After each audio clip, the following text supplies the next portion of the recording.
Bienvenidas y bienvenidos a una sesión más de Aprende en Casa 2, la estrategia que la Secretaría de Educación Pública ha diseñado para que continúen ustedes con su aprendizaje en este periodo de contingencia.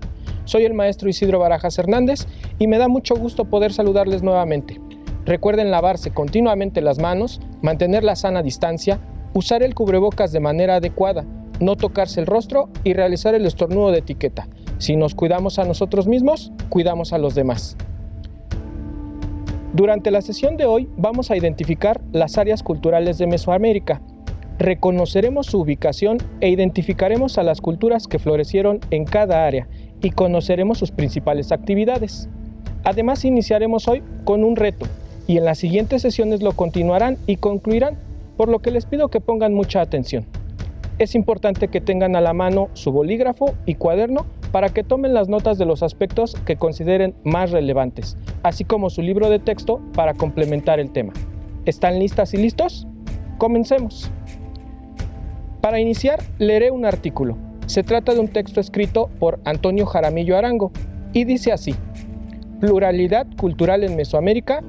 Cuando la reducida expedición de castellanos comandada por Hernán Cortés desembarcó en Veracruz en 1519, ya había entrado en contacto con una diversidad de pueblos muy diferentes entre sí, aunque tendemos a imaginar esta diversidad en términos puramente lingüísticos: mayas de Yucatán, mayas chontales de Tabasco o totonacas de Veracruz. La evidencia histórica nos demuestra que la pluralidad cultural de la región excede por mucho estos límites. Hace más de 70 años, cuando se acuñó el término de Mesoamérica para definir a los pueblos asentados entre los ríos Pánuco y Sinaloa al norte y entre el río Motagua y Nicoya al sur, se hizo enumerando una serie de rasgos compartidos que los englobaría en una sola área cultural. Algunos de estos rasgos son el uso de chinampas, la presencia de escritura jeroglífica, el desarrollo de un calendario de 2 ciclos de 260 y 365 días combinados y la distribución de ciertas familias lingüísticas, entre otros. Lejos de los esfuerzos académicos por entender a la cultura como un listado de rasgos y a Mesoamérica como una sola área cultural que, aunque con variantes regionales, se muestra unitaria ante otras tradiciones, los pueblos de esta región muestran una pluralidad cultural enormemente diversa y rica, más allá de una unívoca identidad lingüística. Sabemos que los habitantes de Zempoala hablaban totonaco y náhuatl por igual. En Tlaxcala y Tenochtitlan se hablaba por lo menos náhuatl y otomí. En Oaxaca, Puebla y Guerrero, en las ciudades del posclásico, se hablaba mixteco, zapoteco, náhuatl y demás lenguas de la región. Incluso en lo que se denomina área maya, pruebas químicas sobre los restos humanos han comprobado que sus habitantes eran de múltiples orígenes geográficos y, en consecuencia, lingüísticos. Las diferencias lingüísticas no evitaban que una población compartiera el culto a un dios, la rigiera un mismo calendario, escribieran una sola lengua que todos entendieran o fueran súbditos de un gobernante. Las identidades culturales en Mesoamérica eran dinámicas y cambiantes. A veces los mismos pueblos se distinguían por su lengua, pero otras veces colectivos de lenguas distintas se agrupaban a sí mismos por compartir el culto a un mismo dios. Tenochtitlan, por ejemplo, se distinguía de otras ciudades del altiplano por su devoción a Huitzilopochtli. En Oaxaca, diferentes ciudades con composición lingüística variada se autoidentificaban por compartir el culto a Quetzalcóatl. También había organizaciones políticas que englobaban pueblos de lenguas y cultos diferenciados. En la montaña de Guerrero, el señorío de Tlapatachinolan regía políticamente una amplia región con población tlapaneca, mixteca y náhuatl, con historias y cultos religiosos muy diversos. De esta manera, existían muchísimas posibles identidades diversas. En fin, la pluralidad cultural en lo que llamamos Mesoamérica fue una constante negociación entre colectivos diferentes, cuya identidad era flexible según la exigencia de contextos específicos. La posibilidad de transitar entre identidades daba la posibilidad de crear alianzas o construir enemistades según la conveniencia del momento. La Mesoamérica a la que llegaron los castellanos en 1519 era una región definida por su enorme pluralidad cultural y por identidades cambiantes. Los castellanos tuvieron que buscarse un espacio dentro de este panorama dinámico y les fueron adjudicadas identidades igualmente flexibles y mutables. Las diferentes denominaciones que recibieron ilustran este hecho: Caxtlán por su lugar de origen y lengua, Malinche por sus alianzas y acompañantes, Teteo por sus costumbres y aspecto, o cristianos por sus prácticas religiosas. El propio Cortés fue identificado a lo largo del periodo colonial como el Marqués, título político otorgado por Carlos V. Las identidades cerradas que otorgamos retrospectivamente a los pueblos mesoamericanos dicen más de nuestros preconceptos contemporáneos que del pasado de la región. Espero les haya resultado interesante la lectura. Es muy importante que no perdamos de vista estos conceptos cuando estudiamos nuestro pasado. No olviden que cuando los europeos llegaron al territorio que hoy es México, no se encontraron con un país, sino con culturas muy diversas que tenían relaciones de poder complejas entre ellas. A mí me parece particularmente interesante la idea de que las identidades cerradas que nosotros le otorgamos retrospectivamente a los pueblos mesoamericanos dicen más de nuestros preconceptos contemporáneos que del pasado de la región. Pero parece una condición inevitable. ¿Ustedes qué opinan? Veamos ahora un segmento con el simpático Don Leopoldo, que nos va a hablar de los primeros hallazgos arqueológicos del Templo Mayor en la Ciudad de México. ¡Adelante!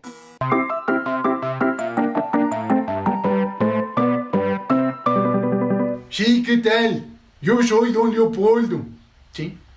Fíjense que les quiero platicar que el otro día andaba yo caminando por la calle a todo dar, cuando me doy cuenta de que en la fonda de aquí de la esquina estaban haciendo trabajos de remodelación. Y bueno, pues como yo soy bien manitas y me encanta la talacha, les dije: oigan muchachos, si quieren les echo una manita, ¿no? Y me dijeron: no, sí, pásele.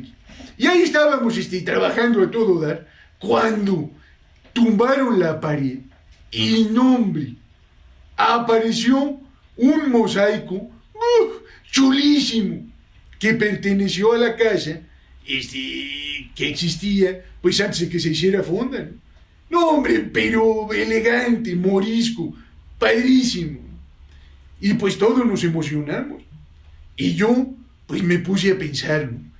¿Cómo se habrán sentido aquellos trabajadores, ¿no?, de la Compañía de Luz y Fuerza del Centro, que hace más de 40 años andaban ahí en el centro histórico de la Ciudad de México realizando excavaciones para instalar cableado subterráneo, cuando ¡ay! ¡Chúmbale! Se les aparece la Coyollauqui. ¡No, hombre! Imagínense, ¿no?, ese monolito enorme de la diosa mexica, ¿sí? La diosa descuartizada por su hermano Huitzilopochtli. ¡Qué bárbaro!, ¿no? Momentazo. Pues esa madrugada del 21 de febrero de 1978, ¿sí?, marcó el descubrimiento del centro de la vida religiosa de los mexicas, ¿sí? Porque ese monolito pues estaba ahí en la base de las escaleras del Templo Mayor de México Tenochtitlan, ¿sí? Y las susodichas escaleras estaban dispuestas de norte a sur. Nada más los sacerdotes y las víctimas de sacrificio podían llegar ahí hasta la cúspide del templo, ¿no? Imagínense cómo era eso, hombre. Pues se calcula que medía aproximadamente 60 metros de altura. Seguro se podía ver, pero todo el Valle de México. ¡Qué bárbaro! Debe haber sido, pero alucinante. Y bueno, pues por eso he andado tan emocionado estos días. ¿Cómo me habría gustado ser arqueólogo o trabajador de la Compañía de Luz y Fuerza del Centro y encontrarme ese monolito, ¿verdad?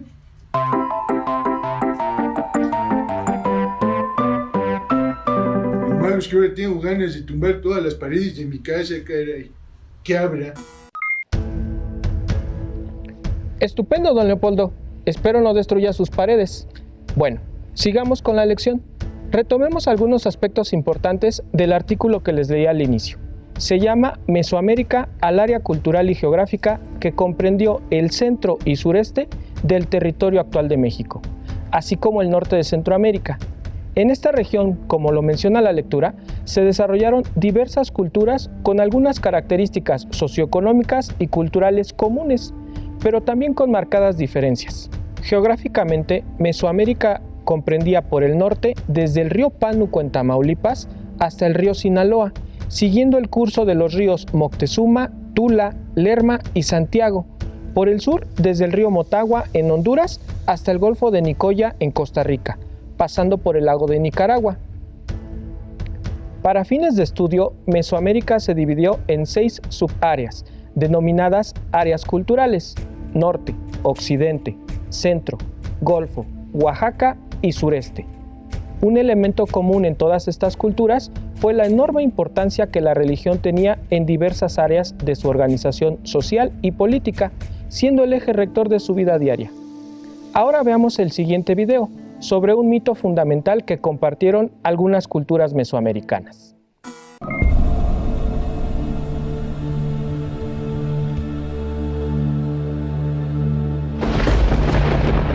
Cuando aún no había luz ni día, los dioses se reunieron en Teotihuacán y se preguntaban quién se encargaría de alumbrar al mundo.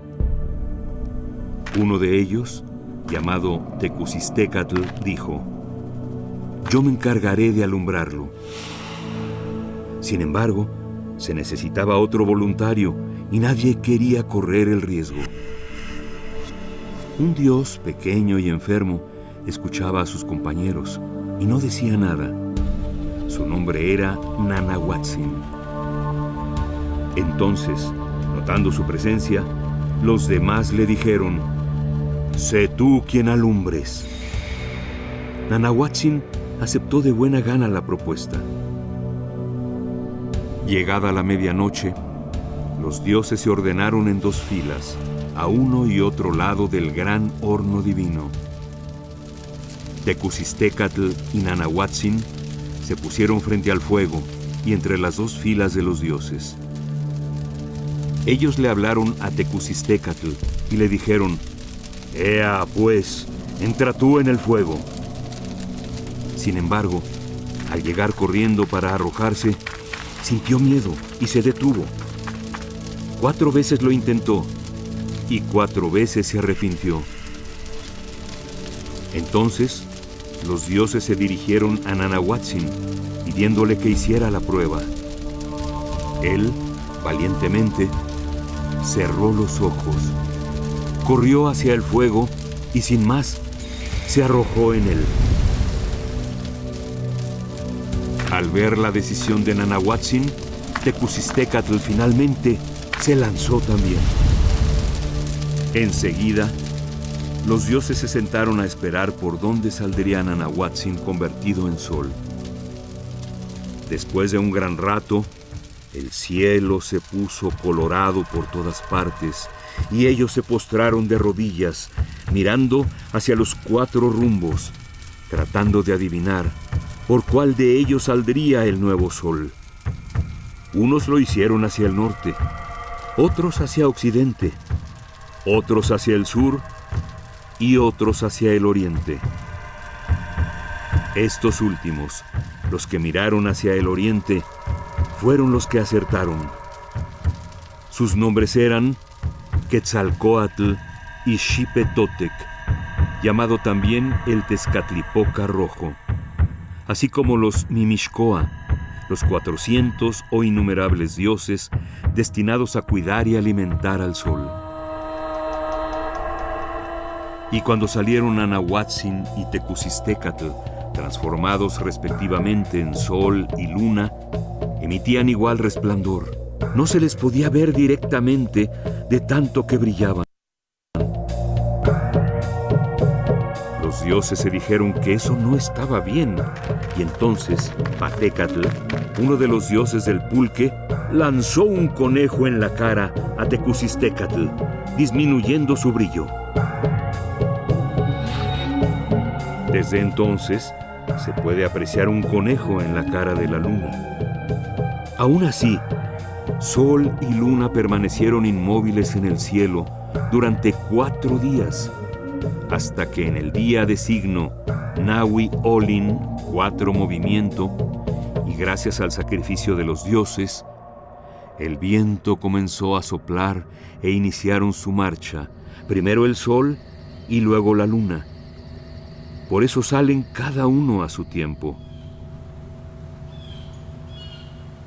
Luego, el sol llamó a los Mimixcoa y les entregó flechas y escudos para que con ellos le dieran de comer y beber, así como a su madre Tlaltecutli, la tierra. Sin embargo, ellos, en lugar de cumplir con su deber, se dedicaron a flechar aves y jaguares que no ofrecían al sol, a embriagarse y a yacer con mujeres.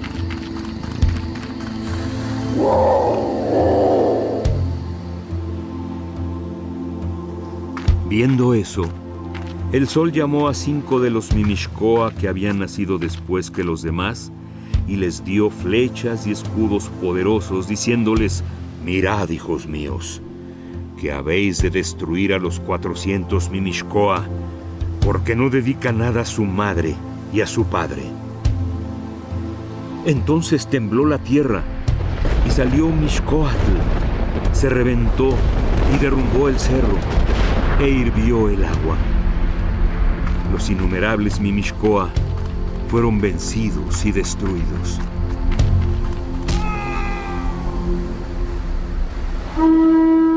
Este mito fundamental era recreado en Tlacaxipehualistli, la fiesta dedicada a Xipetotec.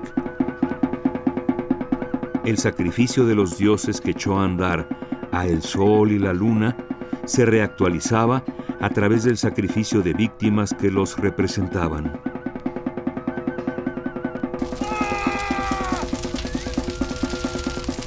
Luego, sacerdotes que se vestían con sus pieles se sentaban alrededor del Temalacatl, la gran piedra circular donde se escenificaba el rayamiento o sacrificio gladiatorio, la ceremonia principal que conmemoraba la muerte mítica de los innumerables Mimixcoa condenados por no haber cumplido sus obligaciones hacia el sol y la tierra.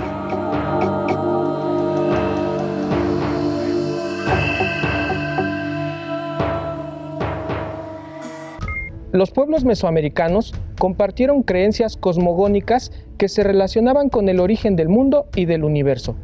Tenían la creencia que vivían en la quinta era o quinto sol. Los anteriores 4 habían finalizado con la destrucción de la humanidad y grandes catástrofes. Como ya les comenté, Mesoamérica se dividió en áreas y cada una destacaron diversas culturas. Mencionemos algunas de ellas. En el norte destaca la cultura chalchihuites, quienes ocuparon la zona de Zacatecas y el sur de Durango. En occidente, tarascos o purépechas se ubicaron en Michoacán, parte de Jalisco y Guanajuato. Centro o altiplano central, Teotihuacán, Tula y Tenochtitlan. En diferentes periodos, ocuparon la Ciudad de México, Estado de México, Puebla e Hidalgo. Golfo, olmecas, huastecos, totonacas, ubicados en Veracruz principalmente, aunque los olmecas se asentaron también en Tabasco. En el área de Oaxaca, zapotecas y mixtecos. Sureste, los mayas. Región que abarcó Chiapas, Campeche, Yucatán, Quintana Roo, Guatemala, Belice y Honduras. Todas estas culturas se desarrollaron en un periodo de tiempo muy amplio, que iremos detallando en esta y las siguientes sesiones, pero se pueden hacer una idea de la inmensa diversidad que caracterizó a la región mesoamericana. En relación a ello, les invito a que veamos el siguiente video. Mesoamérica fue la región que habitó a las culturas más importantes de la época prehispánica. Un lugar donde se fraguó una tradición común con base en la diversidad entre los mexicas, mayas, teotihuacanos, zapotecos, mixtecos y olmecas, y quienes dieron paso al Estado. Así lo explicó Linda Rosa Manzanilla, miembro del Colegio Nacional e investigadora titular del Instituto de Investigaciones Antropológicas de la UNAM. Mesoamérica tiene una multiplicidad de grupos étnicos, de grupos lingüísticos. ¿Cómo fraguas una tradición común cuando hay tanta gente distinta? Uno de los temas que me ha interesado es este de la diversidad biológica, étnica y cultural de Mesoamérica, porque de las 6 áreas en el mundo donde surgió la complejidad social, política, económica, que son Mesopotamia, Egipto, China, la India, los Andes y Mesoamérica, la única que tiene como sello la diversidad, es el tema que define a Mesoamérica, es esta, es diversidad porque se fraguó una tradición con base en distintos grupos étnicos, lingüísticos, biológicos. Hay dos formas de constituir estados en Mesoamérica. Los más comunes son aquellos estados que tienen un solo gobernante a la cabeza. Por ejemplo, los estados mayas están regidos, son pirámides sociales muy complejas, con una persona a la cabeza que era concebida como una deidad, ¿verdad? Depende del sitio maya, son distintas deidades. Pero en cambio Teotihuacán y otros estados, que son excepciones, fraguan una estructura corporativa. Quiere decir que los grupos sociales son más importantes que los individuos y por lo tanto no tienen a un gobernante a la cabeza, sino probablemente un consejo de gobierno. Yo creo que las estructuras corporativas son muy atractivas para entender cómo se dan consensos entre grupos muy diversos. Por ejemplo, Teotihuacán, que tuvo 4 o 5 grupos étnicos conviviendo en la ciudad, ¿cómo armas un consenso para llevar a esa sociedad a una armonía durante cierto tiempo? Y eso es algo que tenemos que aprender nosotros, ¿verdad?, en el mundo actual. Efectivamente, como bien se plantea en el video, la diversidad fue el sello característico de Mesoamérica, con culturas y rasgos y tradiciones propias. Sin embargo, con el transcurso de varias etapas se conformó una gran cultura o rasgos o características comunes. Tomando como base al antropólogo y etnólogo Paul Kirchhoff, ubiquemos algunos rasgos comunes en Mesoamérica. Tome nota. 1. El juego de pelota, el cual se extendió por toda la región e incluso fuera de ella. 2. El uso del besote, que era una insignia militar que se colocaba debajo del labio inferior, así como el uso de macuahuitl, que era una espada de madera con hojas de pedernal y obsidiana, y del ichcahuipili, que era un escudo con 2 manijas. 3. La escritura jeroglífica, las notaciones numéricas y la elaboración de códices. 4. Uso de calendario solar, dividido en años con 18 meses de 20 días cada uno, más 5 días adicionales.